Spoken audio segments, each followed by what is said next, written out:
Qual deve ser o papel da igreja em relação à política? Tá aí uma pergunta. Que Deus abençoe a sua vida e a minha também. Nas duas últimas eleições para presidente, aconteceu uma coisa muito curiosa, que foi a participação da igreja totalmente envolvida na política. E aí tomando partido até. Havia dois candidatos majoritários, né? O Lula representando a esquerda e o Bolsonaro representando a direita. E aí a igreja apoiando o presidente Bolsonaro da direita, né? E quando eu falo a igreja, é a maioria, né? Não são todos, né? Mas aí eu percebi que teve pastores até que fez campanhas no monte de oração e induzindo o povo, levando o pessoal a votar no Bolsonaro, né? Todo preocupado, com medo do PT ganhar. E, ao meu ver, a igreja perdeu totalmente a visão. Por quê? Porque não seria mais correto o povo de Deus clamar diretamente a Deus?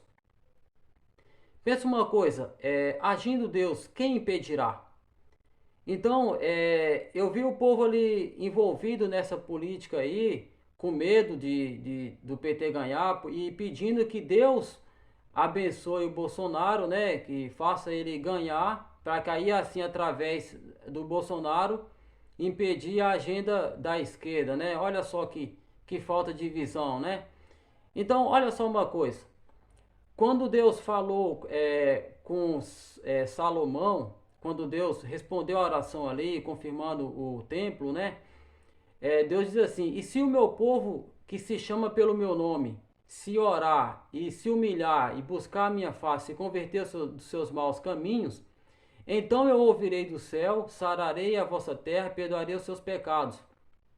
Agora, pois, estarão abertos os meus olhos e os meus ouvidos atentos a toda oração que se fizer neste lugar. Está lá em Crônicas. Então, se o meu povo que se chama pelo meu nome, então se o povo de Deus clamar a Deus, é, o que Deus tiver que fazer em prol do seu povo, ele vai fazer. Independente de política, independente de esquerda, de direita, de Bolsonaro, quem tiver lá, Deus ele é soberano e ele é onipotente. O que ele quiser fazer, ele faz.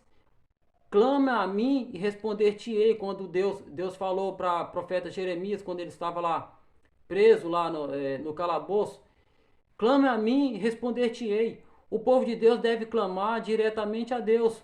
Não tem que se envolver com essa política, principalmente essa política corrupta brasileira, essa política suja aí do Brasil.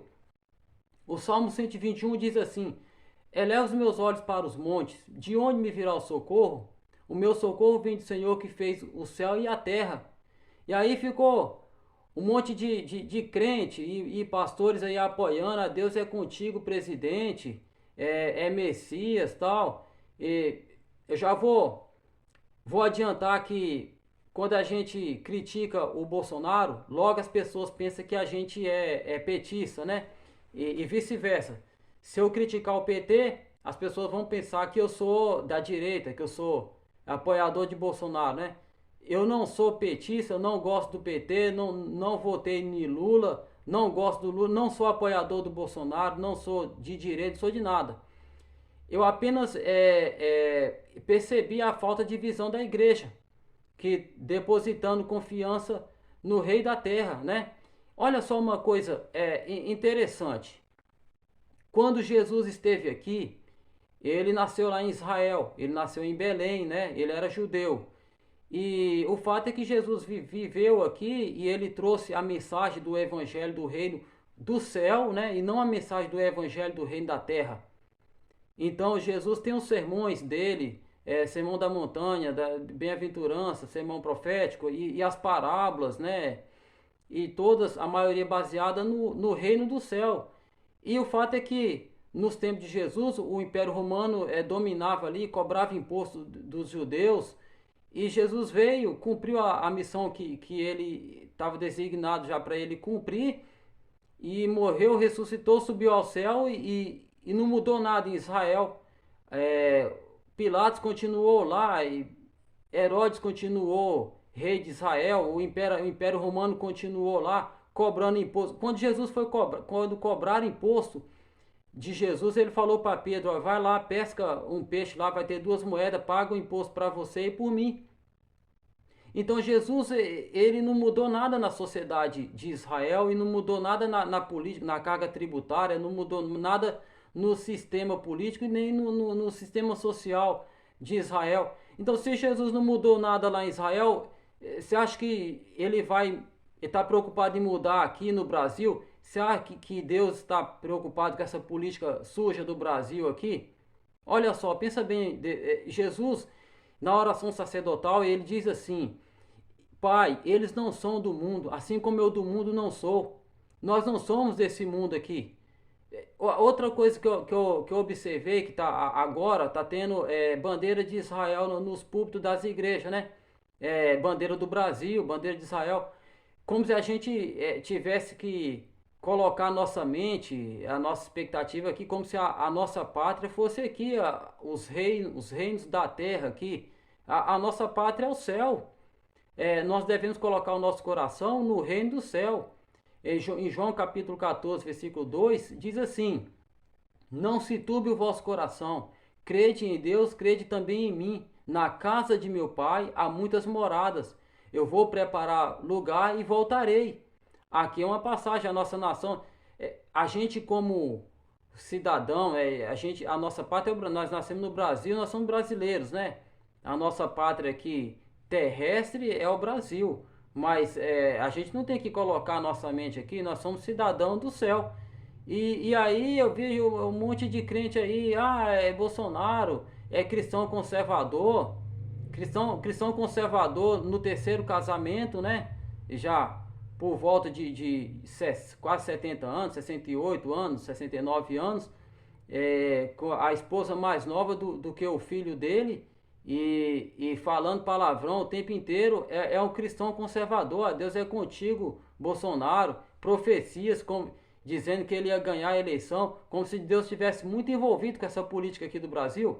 Se Jesus não mudou a política nem de Israel lá onde que ele era judeu, ele não mudou nada do sistema lá. Ele morreu, ressuscitou, subiu ao céu e o Império Romano continuou cobrando imposto lá do povo judeu. Inclusive, posteriormente, no ano 70, Roma vai lá, né, com o general Tito e destrói Jerusalém, destrói o templo, né? Então, você acha que Deus está preocupado aqui, envolvido com essa política, vai mudar o STF aí? É claro que a gente como cidadão, eu como cidadão, eu fui lá e votei, exerci meu papel de cidadão, né? A gente é obrigado a votar, né? Então eu queria estar em dias com a eleição, se um dia eu precisar de fazer um concurso público, ou precisar usar o título para alguma coisa, eu estou em dia. Então, mas eu não depositei confiança nenhuma, nem de direita nem de esquerda, não depositei. Eleva os meus olhos para os montes, de onde me virá o socorro? O meu socorro vem do Senhor que fez o céu e a terra. Não tem que ficar preocupado aí com política, aí nós temos que depositar confiança e clamar ao Senhor, Deus soberano, Criador do céu e da terra, onipotente. Agindo Deus, quem impedirá? Então, o que Deus tiver que fazer em prol do seu povo, ele vai fazer, com direito ou sem direito, com esquerda, seja lá quem estiver na política aí. A igreja não deve se envolver com isso daí. A igreja deve confiar no Senhor e clamar ao Deus Todo-Poderoso.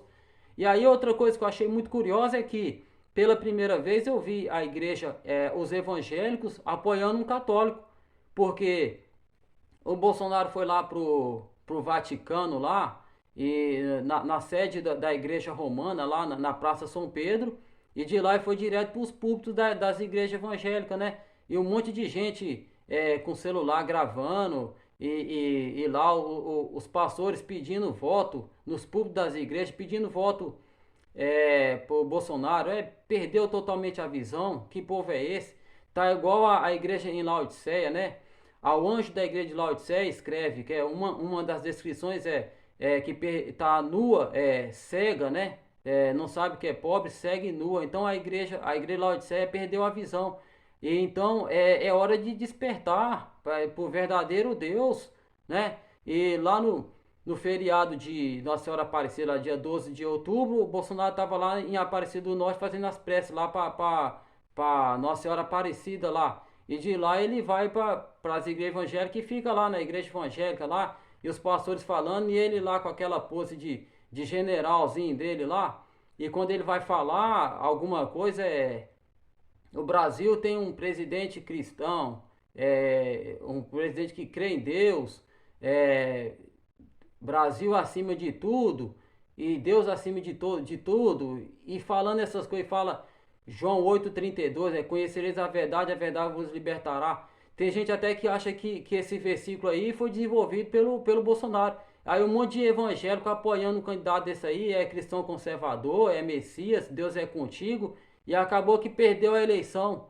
Olha só, nós devemos confiar totalmente no Senhor, o soberano, e colocar a nossa mente na nossa pátria verdadeira, que é no céu. Não é ficar aí preocupado com bandeira do Brasil, nem com bandeira de Israel, não. Nós estamos aqui de passagem. Nós estamos peregrinando no deserto. É como o povo de Israel estava na península do Sinai, e eles estavam em busca da terra prometida, que era Israel. Então nós estamos em busca da nossa terra prometida, que é o Israel celestial. Amém? Que Deus abençoe a nossa vida e que o Espírito Santo nos ajude a compreender os propósitos de Deus e a enxergar da forma correta os desígnios de Deus para o seu povo. Amém? Que Deus abençoe a nossa vida. Glória a Deus.